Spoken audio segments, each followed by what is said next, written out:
Assalamualaikum dan hai semua. Selamat datang ke podcast kami iaitu Borak Digital. Hari ini kita akan berbincang tentang satu topik yang semakin hangat tentang penggunaan peningkatan kecerdasan buatan atau Artificial Intelligence yang lebih dikenali sebagai AI dalam bidang multimedia. Sebelum itu, saya ingin memperkenalkan kepada semua tetamu jemputan kita iaitu Ali Imran bin Baharudin C24A1973 dan Muhammad Iskandar bin Fahmi C24A2086 dan saya Muhammad Zikri Uzair bin Muhammad Zikri Amin C25A2987.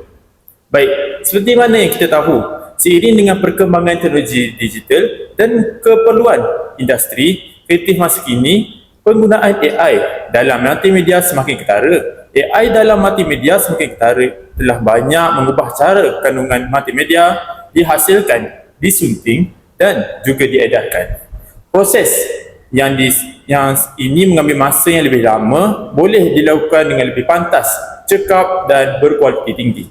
Baik, Ali, boleh saya tahu apa yang awak tahu tentang AI? Terima kasih kepada Zikri kerana telah memberi soalan tu. Okay, apa yang saya tahu tentang AI ni? AI menyokong pembuatan kandungan pendidikan multimedia yang menarik dan sesuai dengan keperluan pelajar. AI ni dia bantu menghasilkan bahan pembelajaran seperti gambar, animasi dan video dengan cepat. AI dapat merumuskan soalan yang merangsang pemikiran dan menghasilkan bahan bantu pelajar seperti kad kilat, definisi kosakata dan ringkasan teks. Dengan guna AI ni, proses mencari maklumat dan buat media yang relevan untuk pendidikan menjadi lebih menarik.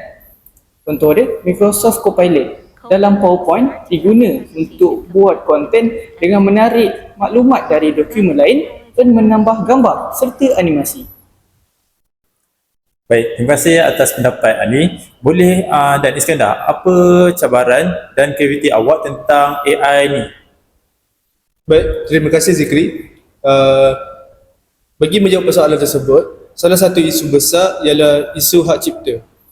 Banyak hasil AI dihasilkan berdasarkan data daripada karya sedia ada. Ia menimbulkan persoalan, siapa pemilik sebenar hasil tersebut?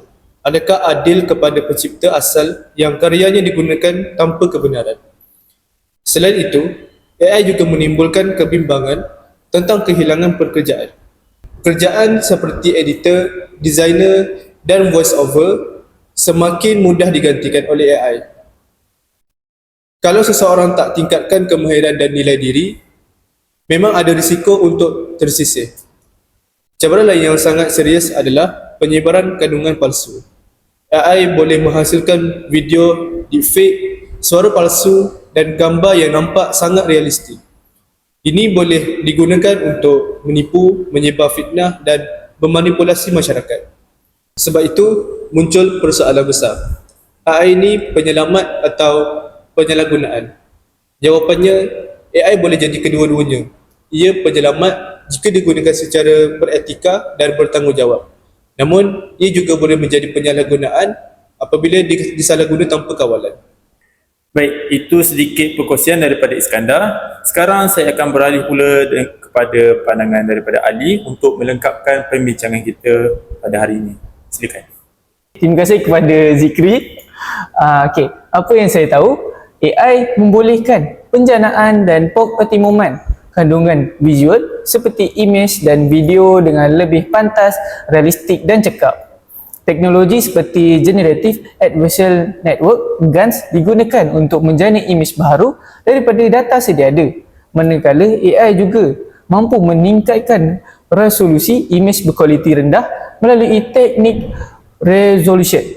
Selain itu, AI boleh menukar imej kepada video dinamik dengan menganalisis elemen dalam imej dan mencipta pergerakan serta peralihan yang sesuai.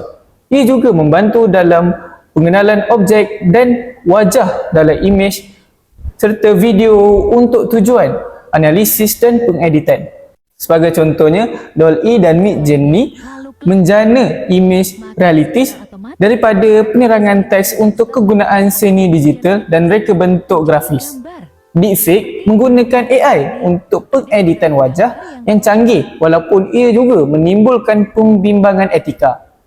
Baik, untuk sambung pembincangan kita kembali semula kepada Iskandar untuk penjelasan seterusnya. Baik, silakan.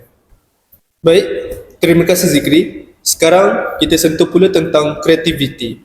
Ramai orang tertanya-tanya, adakah AI akan mengganggu kreativiti manusia? AI memang boleh cipta muzik, lukisan, video dan cerita. Tapi hakikatnya, AI hanya menggabungkan data yang sedia ada. Ia tak ada emosi, tak ada pengalaman hidup dan tak faham makna sebenar seni. Kreativiti manusia lahir daripada rasa, pengalaman, kesilapan dan emosi. AI hanya meniru corak. Jadi, kalau manusia terlalu bergantung kepada AI, kreativiti boleh menjadi hamba. Tetapi, jika AI digunakan sebagai alat bantu, manusia sebenarnya boleh cipta sesuatu yang lebih luar biasa. AI tak mencuri kreativiti manusia, tapi ia mencabar manusia untuk jadi lebih kreatif. Baik, terima kasih kepada Ali dan Iskandar.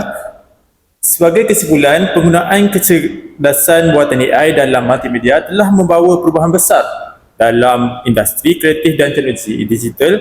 AI membantu meningkatkan kecekapan kualiti kandungan serta membuka ruang inovasi baharu dalam reka bentuk animasi dan video.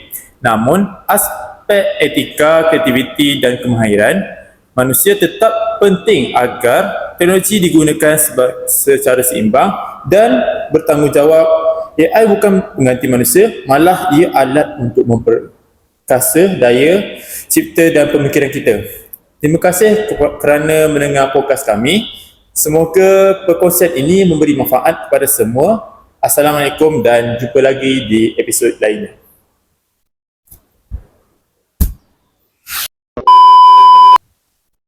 Saya pas kepada tiba kan adalah kau pula tanya. Ataupun macam bagi student, dia boleh jadi penyelamat atau jadi apa? Rosak. Prosak. Sedap lagi. Penyalahgunaan. Ha? Penyalahgunaan lagu saya. Penyelamat atau penyalahgunaan? Iya. Boleh lah. Namun, aspek mana kata ni?